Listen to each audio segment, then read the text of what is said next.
गुरुजीले यो सारा जगतको उत्पत्ति कसरी भयो, भगवानले कसरी पालन गरिबक्सिन्छ, कसरी संहार गरिबक्सिन्छ र के गर्दा भगवानको अनुग्रहको पात्र भइन्छ र के गर्दाखेरि निग्रहको पात्र भइन्छ भनेर सोधेका प्रश्नको उत्तर बताउने क्रममा यहाँ वेदमा उपनिषदहरूमा वर्णन गरे अनुसारकै सृष्टि प्रक्रियाको प्रसङ्ग यहाँ अगाडि बढ्दैछ। आकाशात् वायुः वायोरग्निः अग्नेरापः अद्भ्यः पृथिवी पृथिव्या ओषधयः ओषधीभ्यो अन्नम् अन्नात् पुरुषः सबाये स पुरुषो नरसमयः भनेर उपनिषदमा बताए अनुसार भगवानको संकल्पद्वारा ब्रह्म शब्दवाच्य भगवान, यहाँ भगवान नै भनेर श्रीमद् भागवतमा बताएको छ हैन। कसैले अब व्याख्या गर्ने आचार्यहरूले भगवान भक्तहरूले भगवान भन्नुहुन्छ, योगीहरूले परमात्मा भन्नुहुन्छ, वेदान्तीहरूले ब्रह्म भन्नुहुन्छ भनेर यस्तो पनि व्याख्या गरेको पाइन्छ। तर वस्तुतः भगवान भन्नु, ब्रह्म भन्नु, परमात्मा भन्नु उहाँकै नाम हुन्। यहाँ परमात्माकै नाम र परमात्माकै त्यो अवस्था कार्य विशेषलाई लिएर भएका हुन्। जस्तो ब्रह्म शब्दले परमात्माको व्यापकतालाई बताउँछ। बृह धातु र ब्रह्मी धातुबाट बनेको जुन ब्रह्म शब्द हो, त्यो ब्रह्म शब्दले भगवानको स्वरूपको व्यापकतालाई र भगवानको गुणको व्यापकतालाई बताउँछ। त्यस्तै परमात्मा भनेको पनि सबैका भित्र अन्तर्यामी रूपले रहने व्यापक भन्ने अर्थ नै परमात्मा शब्दको अर्थ पनि हुन्छ। र भगवान भनेको चाहिँ षड ऐश्वर्य सम्पन्न, अब सृष्टिलाई उपयुक्त, यो सृष्टि स्थिति संहारलाई सञ्चालन गर्नको लागि उपयुक्त जति गुणहरू, ज्ञान आदि शक्ति सामर्थ्यहरू चाहिने हुन् त्यो सबै चाहिँ यो भगवान भन्ने शब्दले दिएको छ। यद्यपि भगवान भन्ने शब्दमा 4 वटा अक्षर रहेका छन् नि। ती 4 वटा अक्षर मध्येमा पहिलो अक्षर चाहिँ न भन्ने हो। न भगव, यस्तो भगवान शब्दको स्वरूप हो, मूल स्वरूप चाहिँ। तर वेदले परोक्ष प्रिय मान्ने भएको हुनाले न भगव यसलाई चाहिँ भगवान भनेर यसरी उच्चारण गरिन्छ हैन। परोक्ष प्रिय वेदाः, ऋषि र वेदहरूले परोक्ष प्रिय मान्ने भएको हुनाले भगवान न भगव भन्नुपर्ने। न भगव भनेको अखिल हेय प्रत्यनीक कल्याणैकता न श्वेतर समस्त वस्तु विलक्षण अनन्त ज्ञानानन्दैक स्वरूप, यस्तो विलक्षण अर्थ निस्किन्छ हैन। अखिल हेय प्रत्यनीक, एक रौँ पनि दोषको लेस पनि नभएको हैन, एक रौँ बराबरको पनि दोषको लेस नभएको अखिल हेय प्रत्यनीक, विरोधी अथवा फाल्न पर्ने, फ्याँक्न पर्ने, छोड्न पर्ने चाहिँ दोष एउटा रति पनि छैन। तर गुण कति छन् भन्दा कति हो कति छन्। अनन्त कल्याण गुणको खानी हुनुहुन्छ। तो यहाँ भएका भगव 3 वटा अक्षरले दिएको चाहिँ ज्ञान शक्ति बल ऐश्वर्य वीर्य तेज, यो 6 वटा ऐश्वर्यले युक्त भएको भन्ने अर्थ हो। त्यस्तो परमात्मा सृष्टिको आदिमा एक्लै हुनुहुन्थ्यो भनेर भगवान एकासेदम अग्र आत्मात्मनां विभु आत्मेच्छानुगतावात्मा नानामत्युपलक्षण। भगवान एक आसेदम अग्रे, अग्रे भनेको सृष्टि प्राक, जसलाई श्रुतिहरूमा उपनिषदमा सदैव सौम्येदम अग्र आसीत् असद्वा इदमग्र आसीत् ततो वै सदजायत। असद्वा इदमग्र आसीत्, यो सारा जगत असत थियो भनेको सत, त्यहाँ चाहिँ असत थियो भनेको अहिले जसरी नाम रूप गुणले विभाग गरेर बताउन योग्य छ, यो आकाश हो, यो पृथ्वी हो, यो वायु हो, यो हो भनेर तत्त्वलाई जसरी भिन्न भिन्न तरिकाले यहाँ निर्देश गरेर अङ्गुलीले देखाउँदै यो वस्तु यस्तो हो, इदम इत्थम भनेर भन्न मिल्छ। यसरी भन्न मिल्ने अवस्थामा नभएको सूक्ष्म रूपमा भएको हुनाले असद्वा इदम अग्र आसीत् भनिएको हो। र तर असत् भनेर फेरि अर्को ठाउँमा छान्दोग्य उपनिषदमा सदैव सौम्येदमग्रासित एकमेवा द्वितीयम भनेर जो छान्दोग्य आदिका मन्त्रहरूमा पाइन्छ। सदैव सौम्य, हे सौम्य सत् शब्दवाच्य नै थियो भनेको सत्ता मात्रम केवलम निर्विशेषम, सत्ता मात्र थियो, केवल थियो, एक थियो, अद्वैत थियो, अरू कोही थिएन भनियो। तर त्यति बेला पनि के थियो त भन्दा भगवान थियो भनेको ज्ञानवान थियो, ज्ञान शक्ति बल ऐश्वर्य सम्पूर्ण कुरा हुँदाहुँदै पनि सुप्त शक्ति असुप्त दृक् होइन, शक्ति सबै सुतेको हुनाले चेतन र अचेतनले विशिष्ट भएको यो सूक्ष्म चिदचिद जो हो यो चाहिँ सुप्त अवस्थामा थियो। तर असुप्त दृक् उहाँको ज्ञान चाहिँ सुप्त अवस्थामा थिएन। उद्भूत भनेको प्रकट भएको अवस्थामा र प्रकट नभएको अवस्थामा। जस्तो केटाकेटी बालकहरू हुन्छन् नि, बालकहरूमा युवापन हुन्छ नि, तन्नेरी अवस्था जवानी, बालकहरूमा जवानी लुकेर बसेको हुन्छ, तर त्यो समय भएपछि प्रकट हुन्छ। जसरी हरेक बालबालिकाहरूमा जवानी लुकेर बसेको हुन्छ, त्यो उमेर भएपछि प्रकट हुन्छ, देखा पर्छ। अब युवा तन्नेरीहरूमा बुढापा हुन्छ नि, बुढ्याइ, त्यो लुकेर बसेको हुन्छ त्यही शरीरमै, तर त्यो उमेर भएपछि जसरी बुढापा देखा पर्छ, त्यहाँ नभएको चिज देखिँदैन कि। कहिल्यै पनि आँपको रुखमा कटहर फल्दैन होइन। त्यो कटहर फल्ने बेला भएपछि कटहर त फल्छ, तर कहाँ फल्छ भन्दा कटहरको रुखैमा कटहर फल्छ, आँपको रुखमा कटहर फल्दैन। त्यस्तै हुँदै नभएको वस्तुबाट यो जगतको उत्पत्ति भएको हो, यो सबै मायाले रचना गरेको यो सबै मिथ्या हो, झुटो हो भनिन्छ भने त्यो कता कता यो सबै संसारलाई ब्रह्माण्डलाई नै मिथ्या भन्न खोजियो भने कता कता शून्यवादको छाया आइलाग्छ। त्यसो हुनाले सूक्ष्म अवस्थामा बीज रूपले सबै कुरा थियो, तर बेला भएपछि अङ्कुरित हुँदै हुँदै गयो। अब यो अङ्कुरित हुँदै हुँदै जाने क्रममा यो विश्व ब्रह्माण्डमा कति तत्त्वहरू छन् त भन्दा 24 तत्त्वहरू रहेका छन्। र 24 तत्त्वको उत्पत्तिको क्रम के हो भन्दाखेरि त्यो क्रम पनि यहाँ हिजोको प्रसङ्गमा हामीले श्रवण गऱ्यौँ होइन। यो बडा मनन गर्ने विषय हो। सबैजना अहिले जो जोडिन पाउनु भएको छ, यो फेसबुक लाइभमा जोडिनु भएको छ अथवा हाम्रो गुगल मिटमा जोडिनु भएको छ, जति छात्रहरू हुनुहुन्छ, जति श्रोताहरू, प्रेमी भक्तहरू, रसिकहरू हुनुहुन्छ, हजुरहरूले प्रेमले श्रवण गर्दै हुनुहुन्छ। कोहीले अहिले नपाए पछि पनि श्रवण गर्दै जानु होला। यो चाहिँ धारण गर्नुपर्ने कुरा के हो, जान्न पर्ने कुरा के हो भने यो सृष्टि समाप्त भएपछि यो सृष्टिमा देखा परेको सबै पदार्थहरू अत्यन्त अभाव हुन्छ भन्ने पनि होइन। त्यो सूक्ष्म रूपले महाप्रलय अवस्थामा पनि यो बीज रूपले रहेकै हुन्छ र सृष्टि को अहिले वर्तमान अवस्थामा चाहिँ स्थूल चिदचित भएर यो संसार रहेको छ। जस्तो घैँटो फुट्यो भने पनि त माटो त कहीँ जाँदैन नि त। घैँटो बनेको अवस्थामा पनि आखिर भित्र पनि बाहिर पनि सबैतिर माटै छ। त्यो माटाको सत्ता जो हो समाप्त भएको छैन। घडा बनेको अवस्थामा पनि माटो चाहिँ रहिरहन्छ, घडो फुटेपछि पनि माटाको सत्ता चाहिँ रहिरहन्छ। जसरी त्यस्तै सूक्ष्म रूपले कोही बेलामा सूक्ष्म रूपले रहने तत्त्वहरू कोही बेलामा स्थूल रूपले रहन्छ। तर यसैलाई अब माया सम्बल भनेको माया भनेर बताइए पनि माया भनेको प्रकृति र समष्टि जीव र समष्टि प्रकृति, त्यो सूक्ष्म रूपले रहने माया सबल ब्रह्म भने पनि आखिरी प्रकृति सूक्ष्म चिदचित विशिष्ट परमात्मा शरीरी भाव सम्बन्धले रहेको भने पनि कुरा उस्तै हो। सबै वेदान्तीहरूले स्वीकार गरेको कुरा हो।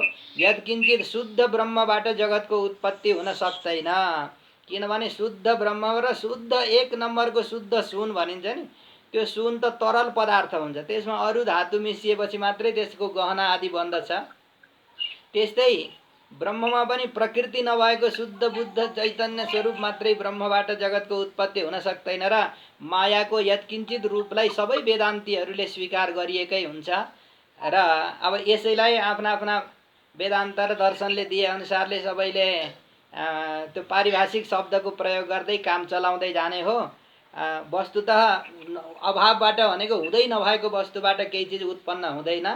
अब ब्रह्मलाई अधिष्ठान माने पनि अधिष्ठान अधिष्ठेय उसको साथमा भएको सूक्ष्म रूपले रहेको जो तत्त्व हो त्यो चाहिँ उद्भूत हुँदै जाने क्रममा जब परमात्मा जलशायी हुनुहुन्थ्यो, यहाँ जगतको उत्पत्ति हुनुभन्दा पहिले होइन, भगवान् यस्याम वसी शयानस्य योग निद्रां वितन्वतः नाभि ह्रदां बुजाद आसीत् ब्रह्मा विश्वसृजाम्पतिः अम्बसी शयानस्य भनेर श्रीमद् भागवत महापुराणको प्रथम स्कन्धको 3 अध्यायको प्रथमै श्लोक हो।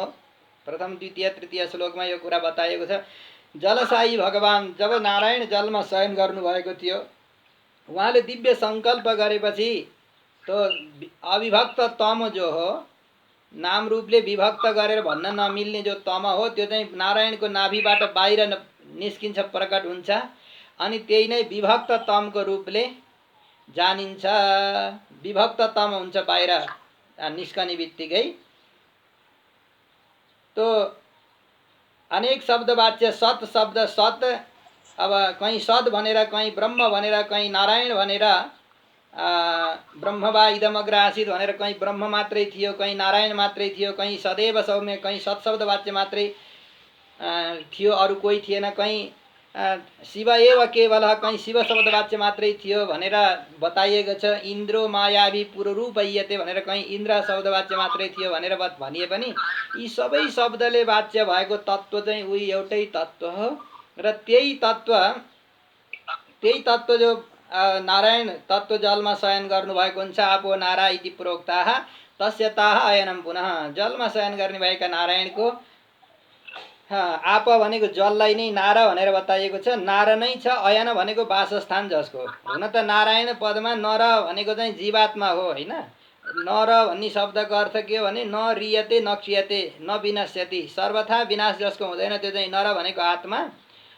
र नर भनेको नित्य वस्तुका समुदाय जति पनि छन् ती सबैको आधार उपाय फल इत्यादि अर्थमा नारायण पदको विशिष्ट विलक्षण अर्थ अद्भुत अर्थ छ। तर प्रकरण अनुसारले नारा भनेको जलमा, अयन भनेको शयन गर्ने भएको हुनाले नारा भनेको जलमा, अयन भनेको शयन गर्ने बस्ने आधार बनाएर बस्ने भएको हुनाले गर्भ जलमा शयन गर्ने नारायणको नाभिबाट कमल उत्पन्न हुन्छ होइन, अथवा नाभिबाट बाहिर निस्किन्छ तमस शब्द विभक्त तम नाम गरेको तत्त्व। अनि त्यही नै कालक्रमले अक्षर बन्दछ, अनि त्यही नै अव्यक्त कहलाउँछ। त्यही अव्यक्तबाट प्रकृति हुन्छ, त्यो प्रकृतिबाट महत्तत्व हुन्छ। र महत्तत्व चाहिँ 3 प्रकारको हुन्छ भनेर हिजो दिनभरि हामीले अध्ययन गऱ्यौँ होइन। महत्तत्व 3 प्रकारको हुन्छ, अथवा अहङ्कार हुन्छ। त्यो अहङ्कार चाहिँ 3 प्रकारको हुन्छ, सात्विक अहङ्कार, राजस अहङ्कार र तामस अहङ्कार भनेर जसलाई जानिन्छ। राजस अहङ्कारले चाहिँ आप्यायन मात्रै गर्ने हो, त्यसले भिजाउने ढडाउने काम मात्रै गर्ने हो। वस्तुतः सृष्टि हुने जो कुरा हो त्यो चाहिँ सात्विक अहङ्कारबाट, राजस अहङ्कारले सहयोग गरेका सात्विक अहङ्कारबाट 11वटा इन्द्रिय हुन्छन्। अनि ती 11वटा इन्द्रिय भनेका के हुन् त भन्दाखेरि वाग पाणी पाद पायु उपस्थ यिनी कर्मेन्द्रिय भए। अनि मन भयो, चक्षु भयो, श्रोत्र भयो, स्पर्शन भयो, रसन भयो, अनि घ्राण भयो। यिनी चाहिँ 6वटा इन्द्रिय मन समेत 6वटा इन्द्रिय चाहिँ ज्ञानेन्द्रिय मानिन्छन्। र उतातिर राजस अहङ्कारले सहयोग गरेका तामस अहङ्कारबाट शब्द तन्मात्राबाट शब्द गुणक आकाश उत्पन्न हुन्छ। र आकाशबाट स्पर्श तन्मात्राबाट शब्द र स्पर्श भएको वायु तत्त्व उत्पन्न हुन्छ। अनि वायु तत्त्वबाट रूप तन्मात्रा उत्पन्न हुन्छ।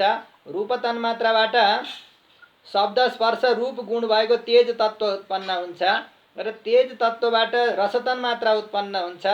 अनि रस तन्मात्राबाट शब्द स्पर्श रूप रस भएको जल तत्त्व उत्पन्न हुन्छ। जल तत्त्वबाट गन्ध तन्मात्रा उत्पन्न हुन्छ। गन्ध तन्मात्राबाट शब्द स्पर्श रूप रस गन्ध भएकी पृथ्वी तत्त्व उत्पन्न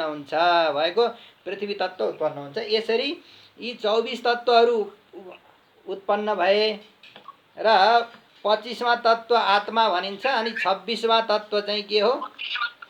26वां तत्त्व चाहिँ परमात्मा, 27 तत्त्व चाहिँ काल र 28वां तत्त्व धर्मभूत ज्ञान, अनि 29 तत्त्व चाहिँ नित्य विभूति भगवानको वैकुण्ठ धाम। यसरी जम्मा जम्मी जान्न पर्ने, कण्ठ पार्न पर्ने तत्त्व भनेका कति छन् भन्दाखेरि 29 तत्त्व छन्। अब यी 29 तत्त्वलाई कसैले एउटै भनेर मान्दछन्, कसैले दुईटा भन्छन्, कसैले तीनवटा भन्छन्। जे भने पनि कुरा घुमाइ फिराइकन उही कुरा हो। एउटा मात्रै मानेको अर्थमा उसैका भित्र भएको, जस्तो गर्भमा गर्भिणी आमाबाट नै सन्तान जन्मिन्छ हैन, बन्ध्याबाट त सन्तान कहिल्यै जन्मिन सक्दैन हैन, गर्भिणीबाटै बालकको उत्पत्ति हुने हो। त्यस्तै एउटो मात्रै भनेको बेलामा पनि परमात्माको गर्भमा, नारायणको गर्भमा सारा चिजहरू, ब्रह्माण्डका जति पनि भूत भौतिक पदार्थहरू छन्, सबै देवी देवताहरू भूत भौतिक पदार्थहरू छन्, ती सबै नारायणबाट नै उत्पन्न हुन्छन्। अब त्यसलाई एउटा दुईटा तीनवटा पाँचवटा भन्दै गए पनि खासै फरक पर्दैन, कसले कुन अवस्थाबाट स्वीकार गरिन्छ, व्याख्या गरिन्छ, त्यति मात्रै हो। र यसरी ती प्रकट भएका छुट्टा छुट्टै खुद्रा रूपमा प्रकट भएका, छुट्टा छुट्टै प्रकट भएका तत्त्वहरू जो छन् तिनीहरू एकत्रित भएर काम गर्न नसकेको हुनाले अब तिनीहरूको तर्फबाट, जस्तो इँटा थुपारेर त घर बन्दैन हैन, इँटालाई जोड्दै जोड्दै सिमेन्टी लगाएर, इँटालाई जोड्दै जोड्दै जानुपर्छ, बालुवा सिमेन्टी लगाएर जोड्दै जानुपर्छ र बल्ल घर बन्दछ। त्यस्तै यो ब्रह्माण्डलाई पञ्चीकरण प्रक्रियाद्वारा पञ्चमहाभूतहरूलाई परस्परमा सम्मेलन गराएर तिनबाट अण्ड र पिण्डको उत्पत्ति गराउनको लागि आफै समर्थ नभएको हुनाले, आफै सामर्थ्य नभएको हुनाले परमात्माको स्तुति गरेका छन्। तर अब यी कोही जड छन्, कोही चेतन छन्, सबैको तर्फबाट वेद पुरुषले नै स्तुति गरिदिनु भएको छ। भगवानको वेद पुरुषहरूले सृष्टिका निमित्त गरेको स्तुति जो हो त्यो हामीले 5 अध्यायमा पढ्दै आयौँ। तृतीय स्कन्धको 5औं अध्यायमा कि देवाउचुः, यो 38 श्लोकबाट स्तुति प्रारम्भ भएको थियो। हामीले 4वटा श्लोकको अर्थ गऱ्यौँ, हिजो व्याख्या गऱ्यौँ। कि नमामते देवपदारविन्दं प्रपन्नतापोपशमातपत्रं यन्मूलकेतायतयोञ्जसोरु संसारदुःखं बहिरुत्क्षिपन्ति, संसारदुःखं बहिरुत्क्षिपन्ति। हे प्रभु, हजुर प्रपन्नको सम्पूर्ण पाप ताप सन्तापलाई, आफ्ना शरणागत भक्तहरूको सम्पूर्ण पापलाई मेटाइदिने हुनुहुन्छ। हजुरको चरण कमलको आश्रय हामीले गरेका छौँ। जुन हजुरको चरण कमलको आश्रयलाई प्राप्त गरेर, आतपत्र छत्रलाई प्राप्त गरेर ताप सन्तापबाट जोगिन सकिन्छ, त्यस्ता प्रभु हजुरका हामी चरणको शरणागति गर्दछौँ। यो संसारको दुःख पार गर्नलाई बडा बडा योगी यति सन्यासीहरूले पनि हजुरकै चरणको उपासना गरिरहनु भएको हुन्छ भनेर यसरी स्तुति गर्दै गर्दै हामीले 41 श्लोकसम्म पुर्याएका थियौँ। र आज सम्पूर्ण पाठकवृन्द र छात्रवृन्द र श्रोतावृन्द यहाँहरू सबैलाई फेरि अब यो आजको स्पेसल आजको पाठ हिजो जहाँसम्म पुगेको थियो त्यहाँबाट अगाडि बढिँदैछ। 42 नम्बरको श्लोकमा विश्वस्य जन्म स्थिति संयमार्थे कृतावतारस्य पदाम्बुजं ते व्रजेम सर्वे शरणं यदीश स्मृतं प्रयच्छत्यभयं स्वपुंसां, स्मृतं प्रयच्छत्यभयं स्वपुंसाम्। अत हरिर्भक्तानुग्राहकत्वम् अनुसन्धत। भगवान श्रीहरि भक्तका उपरमा कति ठुलो कृपा गरिबक्सिन्छ भन्ने कुरो यस श्लोकद्वारा पुष्ट गरिँदैछ, प्रमाणित गरिँदैछ। यस श्लोकद्वारा वेदहरूले स्तुति गर्दै हुनुहुन्छ। प्रकृति समस्त समष्टि जीव र प्रकृतिको तर्फबाट वेदहरूले भगवानको स्तुति गर्दै भन्दै हुनुहुन्छ कि हे प्रभु, हे ईशा, हजुर सर्वसमर्थ हुनुहुन्छ।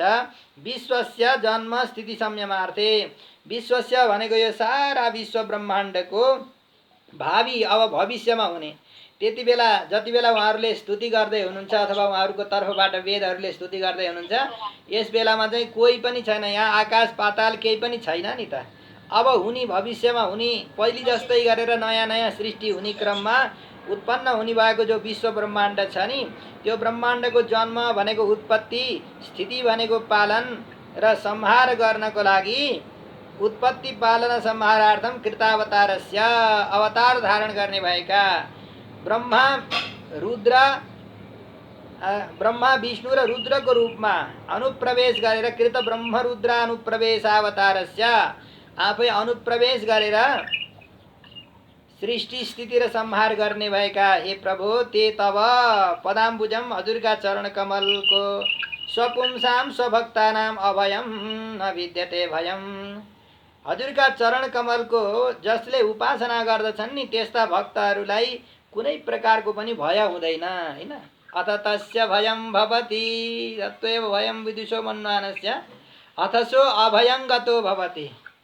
अथ अब त्यो चाहिँ अभयले युक्त भएको बन्दछ जति बेला आफूलाई ब्रह्मात्मक हुँ म परमात्माको अंश हुँ म परमात्माको हुँ भनेर जीवले जब ईश्वरीय सत्तालाई स्वीकार गर्छ र आफूमा दास्य भावलाई स्वीकार गर्दछ शेषत्व भावलाई स्वीकार गर्दछ पहिचान गर्दछ नि त्यस दिनबाट जो भगवत शरणागत भएको व्यक्ति जो हुन्छ भगवत प्रपन्न भएको व्यक्ति जो हुन्छ त्यो चाहिँ कहिल्यै पनि त्यसलाई भय हुँदैन भय नविद्यते भयम त्यो भयबाट मुक्त बन्दछ अभय हुन्छ निर्भय हुन्छ।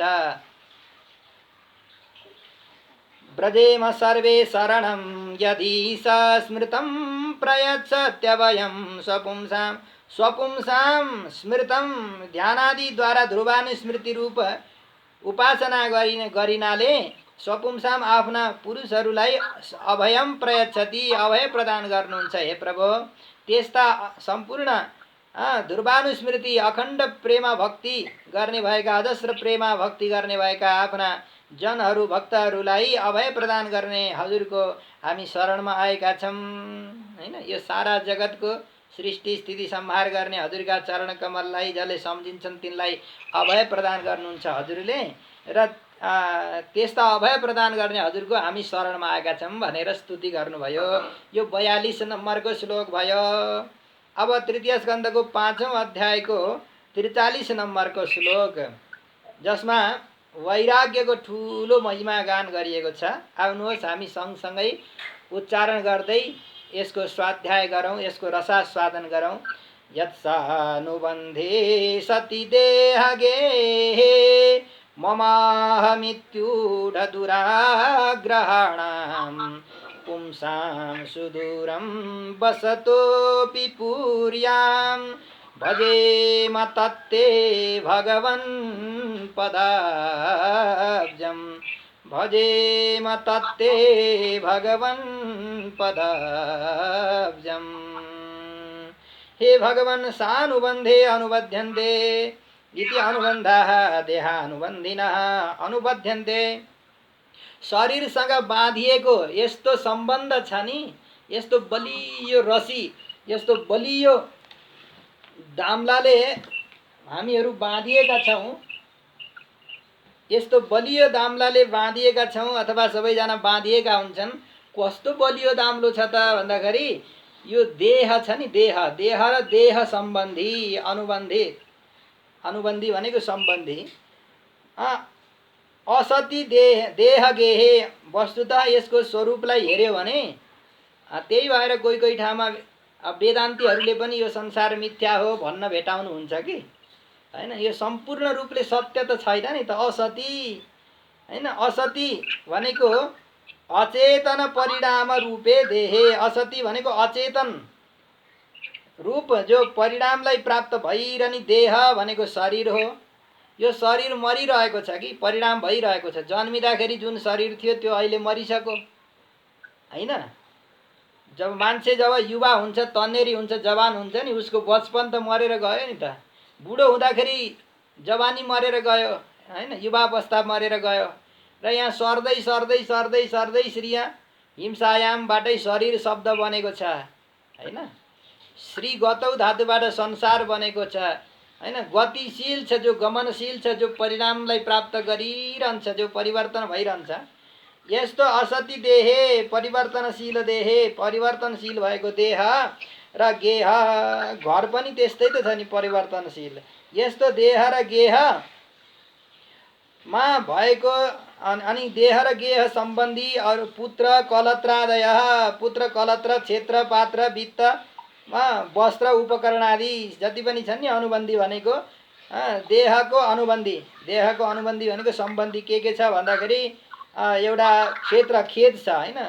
अनि पात्र भनेको बर्तनहरू छन्, वित्त भनेको सम्पत्ति भयो, वस्त्र भनेको कपडा लत्ताहरू भए र अरू पनि उपकरण जीवन चलाउनको लागि चाहिने जति उपकरण हुन् ती सबै सहित पुत्र पात्र आदि हुँदै असति अचेतनवत परिणाम रूपे अचेतन सदृश भएर परिणामलाई प्राप्त गर्ने भएका देह र गेह देहश्च गेहश्च अनयो समाहारस् तस्मिन् देह गेहे। देह र गेहको यो व्याकरणको नियमले देह गेह यस्तो भन्दछ, देह र गेह दुवैमा भएको जुन मम शरीरलाई मेरो शरीर भन्नु अथवा अहम भनेर शरीरलाई नै आत्मा भनेर सम्झिनु, यस्तो ममाह मृत्युढ दुराग्रहणाम मम इदम म यो चाहिँ म हुँ अथवा यो मेरो हो भनेर स्वीकार गरिएको जो अभिमान हो नि, निरूढो दुराग्रह ऊढो अहमिति ऊढ निरूढो दुराग्रह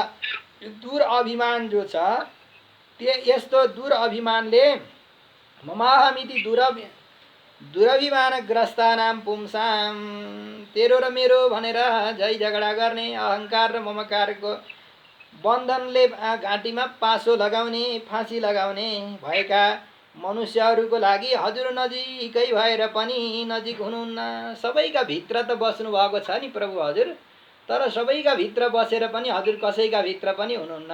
जसले तेरो र मेरो भनेर अहङ्कार ममकार गरेर व्यर्थमा यो छोडी जाने देहलाई र यही देहका अनुबन्धीहरूलाई मेरो तेरो गर्दछन् भने त्यस्ताका भित्र हजुर बस्न त बस्नु भएको छ, तर भित्र कहाँ हो कहाँ तलेत्र भित्र कहिल्यै भेटिँदै नभेटिने गरी बस्नु भएको छ गुप्त रूपले। त्यही कुरा भन्दै हुनुहुन्छ, पुंसाम पुर्याम पुंसाम सुदूरम बसतोपि पुर्याम। हृदय कमलमा बसेर पनि पुंसाम पुर्याम पुरुषहरूको पुरी भनेको हृदय कमलमा बसेर पनि बसत अन्तर्यामी रूपेण नित्यम निवासतोपि नित्य निवास गर्ने भएको भए पनि तब यद चरणारविन्दम सुदूरम हजुरको चरणारविन्दको भजन उपासना दर्शन चाहिँ सुदूरम टाढा टाढा कहाँ हो कहिल्यै भेट। जबसम्म शरीरलाई म हुँ भन्ने सम्झिन्छ नि तबसम्म भगवान र आत्मा भन्ने वस्तुलाई चिन्न सकिन्न। यो चारवाक दर्शनबाट अलिकति माथि नउठेसम्म हैन, देह नै सर्वस्व हो भन्ने जो चारवाक दर्शन हो त्यसबाट माथि नउठेसम्म परमात्मालाई प्राप्त गर्न सकिन्न। परमात्मादेखि दूर दूर भइन्छ अथवा हजुर टाढा हुनुहुन्छ प्रभु। त्यस्ता देह गेहमा आसक्त बुद्धि भएका व्यक्तिदेखि हजुर कति हो कति कोसौं कोस टाढा हुनुहुन्छ। पुंसाम सुदूरम बसतोपि पुर्याम भजेम तत्ते भगवान पदाब्जम। बस्न त हजुर सबैको भित्रै बसिरहनु भएको छ, तर आँखा बाहिर फर्केका कान बाहिर फर्केका हुनाले दुनियाँले हजुरको खोजी गरेन कि हैन। पराञ्ची खानी व्यतृणत स्वयम्भू तस्मात् पराङ पश्यति नान्तरात्मन। कठोपनिषदमा नचिकेतालाई यमराजले भन्नुभएको छ, पराञ्ची खानी परप्रकाशकानी इन्द्रियाणी। बाहिर फर्केका इन्द्रिय भएको हुनाले उसले आफ्नो स्वरूपलाई जान्न सकेन। फक्रेको दल आठ लाल रगको मुटु स्वयं पङ्कज जसमा चन्द्र र सूर्य अग्नि हरदम बल्छन् अति उज्जवल।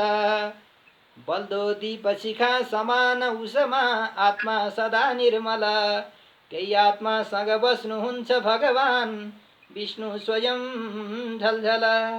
भगवान भित्र हृदयमा बसिरहनु भएको छ, तर प्रभु भित्र हुँदा हुँदै पनि अहङ्कार र ममकारले जसको हृदयमा पर्दा लगाएको छ, जसको मनमा पर्दा लगाएको छ भने त्यस्ता व्यक्तिले हजुरलाई देख्न सक्दैनन्। हे प्रभु हजुरका चरणारविन्दको हामी भजन गर्दछौँ भनेर वेदहरू यो प्रकृति र पुरुष समष्टि जीव र प्रकृतिको तर्फबाट स्तुति गर्दै हुनुहुन्छ। तान् वै ह्यसद्वृत्तिभिरक्षिभिर्ये परारितान्तरे मनसः परेशः अतो न पश्यन्त्युरुगाय नूनम् ये ते पदन्यासविलासलक्ष्म्या एते पदन्यासविलासलक्ष्म्या ननु तेपि सतां सङ्गेन कुतो न साक्षात् कुर्वन्ति इति आह। हैन, जो नास्तिक छन् अथवा जसले ईश्वरको दर्शन अथवा ईश्वरका विषयमा भगवानको विषयमा श्रद्धा गर्दैनन् त्यस्ता व्यक्तिले ज्ञानीहरू सज्जनहरूको सङ्गत गरेर अनि तिनीहरूले पनि त साक्षात्कार गरे हुन्थ्यो नि त, किन गर्दैनन् त भन्ने कुरा यो 44 श्लोकमा प्रस्ताइँदैछ। परेश, हे परेश, हे पर भनेका ब्रह्मादि देवताहरूका पनि ईशा भनेका नियन्त्रण गर्ने भएका हे परेश, हे उरुगाय सबैले वेदहरूले स्तुति गरिने भएका गायन्त्यं सामगाः वेदै साङ्गपद क्रमोपनिषदैर्गायन्त्यं सामगाः साङ्गपद क्रमोपनिषदै घन जटा शिखा माला पदक्रम आदि अष्ट विकृतिहरूको साथमा जुन प्रभु परमात्माको साङ्ग पुराण इतिहासद्वारा पनि जुन परमात्माको सधैँ सधैँ स्तुति गरिन्छ त्यस्ता उरुगाय सबैले बडा बडा ठुला ठुला ज्ञानी सिद्ध सन्त अमलात्मा विमलात्माहरूले सधैँ स्तुति गरिने भएका हे प्रभु परमात्मा। अथो ते तव पदन्यास विलास लक्ष्म्यः पदयो न्यासः स्वात्मसमर्पणम हजुरका चरण अरविन्दमा आत्मसमर्पण गरेर न्यास, न्यास भनेको शरणागति है।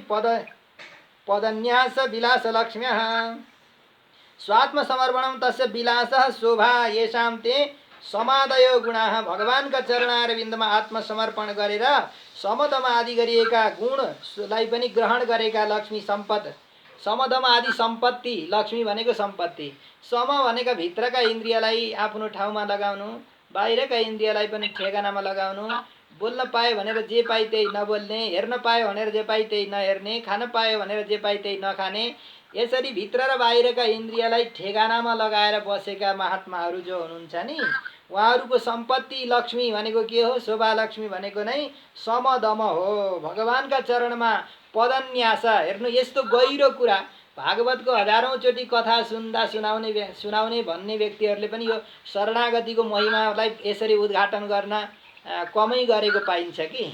यो त सौभाग्यको कुरा हो। हाम्रा आचार्यहरू जो अनादि परम्पराबाट, जो व्याससुक परम्पराबाटै आएको जुन भागवतको ज्ञान धारा हो, यसमा अमृतमयी धारामा अब हामीलाई बचपनदेखि हाम्रा आचार्यले कृपा गरेर यो घोटेर पिलाएर गरेको हुनाले आज हजुरहरूको सामनेमा यो रहस्यलाई उद्घाटन गरिँदैछ।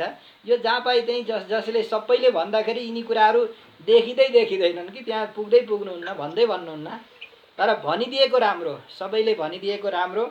यहाँ भन्दै हुनुहुन्छ कि पदन्यास विलास लक्ष्म्याः, पदन्यास ये ते पदन्यास, हजुरका चरण कमलमा न्यास भनेको नासो, समर्पण गरेका, आत्मरक्षाको भार नासोलाई समर्पण गरेका जो ज्ञानीहरू हुनुहुन्छ उहाँहरूको विलास लक्ष्मी भनेको शोभा लक्ष्मी के हो त भन्दाखेरि समदम, होइन? भन्दै जाँदा यो हुन त अहिले जे भनिँदैछ यहाँ कतैबाट अभिमान नआओस्, होइन? स्वप्रशंसा र परनिन्दा पतनको मुख्य कारण हो। आफ्नो प्रशंसा गरिनु कतैबाट घुमाउरो पाराले पनि यो त आचार्यहरूको सेवा कैङ्कर्य मात्रै गरेको हो। यस वाणीबाट त आफूले स्वतन्त्र भएर जानेर केही कुरा भनेको होइन, यसलाई यसरी पनि सम्झिनु पर्दछ। र यहाँ भन्दै हुनुहुन्छ पदन्यास विलास लक्ष्म्याः भगवान ये ते पदन्यास, हजुरका चरण कमलमा आत्मरक्षाको भारलाई न्यास गरेको छ जसले, होइन? शिलान्यास भनिन्छ नि, शिलाको स्थापना गर्नुलाई शिलान्यास। अनि यो पदन्यास भगवानका श्री पदन्यास, श्रीपदमा आत्माको नासो बुझाएका जो भागवतहरू हुनुहुन्छ, प्रपन्नहरू हुनुहुन्छ, उहाँहरूको विलास लक्ष्मी भनेको, शोभा लक्ष्मी भनेको के हो? समदम आदि सम्पत, समदम बाहिरका र भित्रका इन्द्रियहरूलाई ठेगानामा लगाउनु रूपी जो सम्पत्ति हो, त्यस्ता व्यक्तिले मात्रै हजुरको उरुगायन हुनम, हजुरको महिमालाई बुझ्न सक्नुहुन्छ। बाँकी भएका असद्वृत्ति गर्ने भएका व्यक्तिले चाहिँ कहिल्यै पनि हजुरको महिमालाई बुझ्न सक्दैनन्। असद वृत्तिवि असत सुवृत्तिर येषां ते भोगासक्तैः भोगमा आसक्त भएका अक्षिभिः इन्द्रियैः अक्ष भनेका इन्द्रियहरू भोगमा आसक्त लिप्त भएका इन्द्रियहरूद्वारा पराहृतान्तर मनसः परेश पराहृतान्तर मनसः पराहृतम बहिर्मुखीकृतम मनो येषां ते भोगमा आसक्त भएका इन्द्रियहरूले बहिर्मुखी वृत्ति बनाएका छन् जसको बहिर्मुखी मन भएको छ जसको त्यस्ता व्यक्ति त्यस्ता उन्मत्त व्यक्तिहरूले नूनम निश्चित रूपले नै प्रसिद्धम हजुर सम्पूर्ण शास्त्रमा वेदहरूमा प्रसिद्ध भएको अन्तर्यामी रूपले सबैका भित्र बस्नु भएको छ भनेर जानिएका हजुरलाई पनि देख्न सक्दैनन् हैन। भोगमा आसक्त लिप्त भएका व्यक्ति बहिर्मुखान अब आँखाले जे खोज्यो त्यही कानले जे खोज्यो त्यही जिब्राले जे खोज्यो त्यही यिनै इन्द्रियका विषयको सङ्ग्रहमा लिप्त भएर हजुर कहिल्यै पनि सत्सङ्गको महिमा र हजुरको भक्तिको महिमालाई नबुझेका व्यक्तिहरूले हजुरको दर्शन भित्रै भएर पनि हजुरलाई देख्न सक्दैनन् भनेर यो त गाली पो गर्दै हुनुहुन्छ त हरेक होइन। मैले भने होइन है, हजुर क्षमा गर्नु होला हजुर सम्पूर्ण श्रोता पाठक छात्र रसिक श्रद्धालु भक्त महानुभावहरू। हामीले व्यक्तिगत रूपमा कसैलाई केही भनेको होइन। यहाँ यो वेद पुरुषहरूले ती जीवात्माहरूलाई गाली गर्दै धिक्कार भन्दै हुनुहुन्छ। अतः सत्सङ्गाभावेन आचार्योपसत्य अभावात् तेषां न भगवत साक्षात्कारः तदुपासनया तु उपासनस्य तु का कथा उपासनाको त टाढै कुरा भयो अरे। हजुर हुनुहुन्छ भनेर विश्वासै गर्न सक्नुहुन्न जबसम्म सत्सङ्ग ज्ञानीहरूको साथमा आएर सत्सङ्ग गर्दैनन् व्यक्तिले हैन। बिना महत पाद रजोभिषेकम महान ज्ञानी सन्त आदरणीयहरूको उपासना जबसम्म व्यक्तिले गर्दैनन् नि तबसम्म यस्तो खालको बुद्धिको उदय हुँदैन। यस्तो खालको बुद्धि भक्ति श्रद्धा आस्तिक्य बुद्धिको उदय हुँदैन। तर सधैँ कथा सुन्नेहरूलाई चाहिँ हजुरका चरणारविन्दमा प्रेम भक्ति प्रकट भइरहन्छ भन्ने कुरो अगाडि बताउन खोज्दै हुनुहुन्छ। 45 श्लोकमा कि पानेन ते देव कथा सुधाया पानेन ते देव कथा सुधाया प्रवृद्ध भक्त्या विशदाशयाये वैराग्यसारं प्रतिलभ्य बोधं यथाञ्जसान्मीयुरकुण्ठधिष्ण्यं भगवत कथा श्रोतॄणां भगवत अनुग्रह सौकर्यम आह। भगवानको कथा सुनेर प्रेमले यही अध्ययन स्वाध्याय गर्ने हैन। स्वाध्याय स्वकीय अध्याय स्वशाखाको अध्यायलाई स्वाध्याय भनिन्छ भन्न त, तर अहिले भागवतको अध्याय पनि स्वाध्यायकै कोटीमा आउँछ। यसरी स्वाध्याय र सत्सङ्ग गर्दै तपस्स स्वाध्याय प्रवचने जा स्वाध्याय र प्रवचन श्रवण गरेर भगवत कथा श्रोतॄणाम भगवत अनुग्रह सौकर्यम भगवानको कथा सुनेर बस्नेलाई चाहिँ भगवानको अनुग्रह सजिलैसँग हुन सक्छ भन्ने कुरो 2वटा श्लोकले अगाडि बताइदैछ। हे देवा ते तब कथा सुधाया कथैव सुधा ते भनेको तब हजुरको कथा सुधाया कथारूपी अमृत नै कथैव सुधा कथा सुधा भनेको कथा नै हो अमृत जसका लागि है।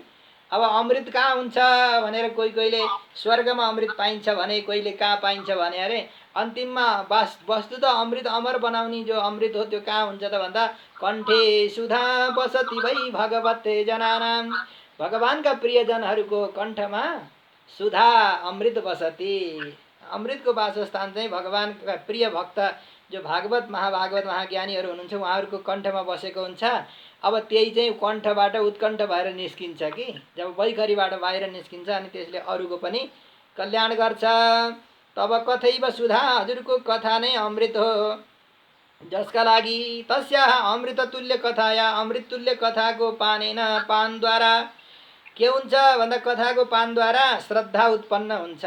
श्रवणेन प्रवृद्ध भक्त्या श्रद्धा नै क्रमैले रतिको रूपमा प्रीतिको रूपमा भक्तिको रूपमा परिणत हुँदै गएर प्रवृद्ध भक्त्या विशदाशयाए प्रवृद्ध भक्त्या प्रवृद्धा चासो भक्ति तया ये विशदाशया। प्रवृद्ध कथा सुन्दै सुन्दै भगवानमा यस्तो प्रेम बढेर आउँछ नि। सायद यो भन्ने र सुन्नेको तारतम्य मिल्यो भनेदेखि भगवानका चरणमा अनुराग प्रेम भक्ति यस्तो बढेर आउँछ कि प्रभु कहाँ देखौँ कहाँ देखौँ कहाँ देखौँ। सुनेर त सुन्न त सुनियो नि प्रभुको लीला, प्रभुका धाम, प्रभुको नाम, प्रभुको महिमा, स्वरूप रूप गुण विभूति कथाबाट सुन्न त सुनियो, तर अब कहाँ देख्ने होला, कसरी देख्ने होला, कसरी भेट्ने होला भनेर त्यो प्रेमको बाढी आज जसरी यहाँ पानी बढेर बाढी बढिरहेछ नि नदीहरूमा, त्यसरी हृदयमा प्रेमको बाढी आएपछि ठुटा मुढा घर गोड सब बढाएर लिएर जान्छ।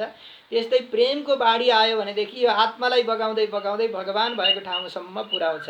प्रवृद्ध भक्त्याः, त्यो प्रवृद्ध चासो भक्ति छ। यस्तो प्रवृद्ध भनेको अत्यन्त उत्कट रूपमा बढेको जो भक्ति हो त्यसले विशदाशया निर्मलान्तःकरण, निर्मल भएको छ अन्तःकरण जसको। अनि वैराग्य सारम वैराग्येण सारभूतम वैराग्य फलम वैराग्यम नाम विमोक अपर पर्याय भोगेषु अलालस रूपत्वम। वैराग्य भनेको कामानविस्वङ्ग। यो संसारका विषय भनेका यस्तै हुन् भनेर विषयमा तुच्छता बुद्धि हैन।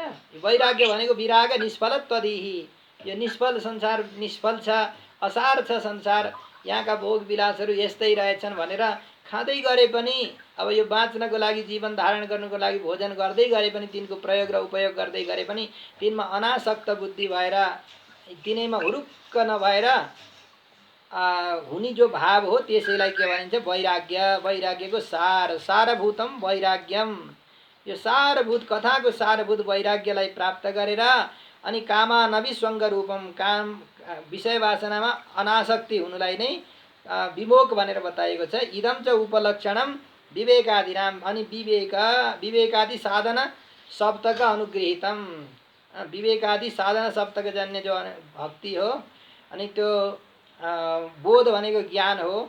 त्यो कस्तो भन्दाखेरि तैलधारा बोधम भनेको तैलधारावत् अविच्छिन्न स्मृति सन्तान